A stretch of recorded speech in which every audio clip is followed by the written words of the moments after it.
همین بعد در تاجیکستان فروش تلفن‌های موبیلی بدون اجازه خدمات алоқа منع است.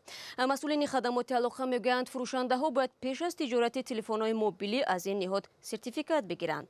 تلفن‌های موبیلی به تاجیکستان اساساً از چین وارد کرده میشوند و همکارم عبدالله اشرف این موضوع را پیگیری داشت و حالا در استودیو ما را همراهی دارد.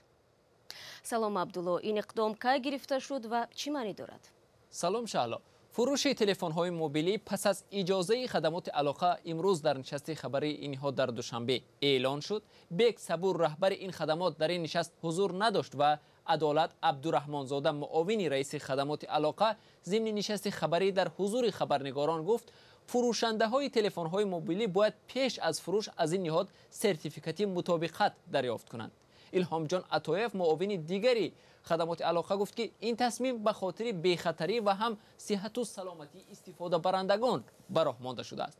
مسئولان این خدمات میگویند مقررات بر اساس قانون درباره علاقه برقی پیش بینی شده است. این مسئول خدمات алоқа افزود آنها بر اساس اجازه آژانسی تاجیک استاندارد صفت هر تلفن را می‌آموزند و بعداً برای آن سرتیفیکاتی مطابقت می‌دهند. یعنی من بعد هر تلفن موبیلی که به طلبات جوابگو نیست صاحب سرتیفیکات نمی شود و این به آن به خاطر استفاده بری به خاطر آن است که استفاده بردن از آن ممکن نیست دیگر. بله عبدالله، فرض کردیم اگر فروشگاه بدون اجازه خدمات алоқа فروشد پس چی می شود؟ این گونه فروشنده ها را جزا می دهند شهلا و تلفنی بدون سرتیفیکات از فروشگاه ها مصادره خواهد شد. امروز مسئولان خدمات алоқа خبر دادند که محض برای نقض همین مقررات الکی 4 نفر را مجازات کردند.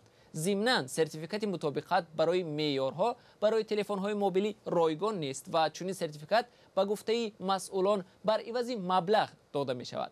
طی سال روان این دومین اقدام خدمات алоqa در رابطه با تلفن‌های موبیل است. اول سال روان این نهاد اعلان کرد که رقم مخصوص و یا ایمه همه اسباب‌های алоqa از جمله تلفن‌ها و اسباب‌های وای فای دهنده باید در یک فهرست یگانه دولتی به قید گرفته شوند. سپاس عبدالله. بیننده عزیز، اگر خواستید تفصیلات این موضوع را بخوانید میتوانید به سامانه ما www.azadi.org بروید.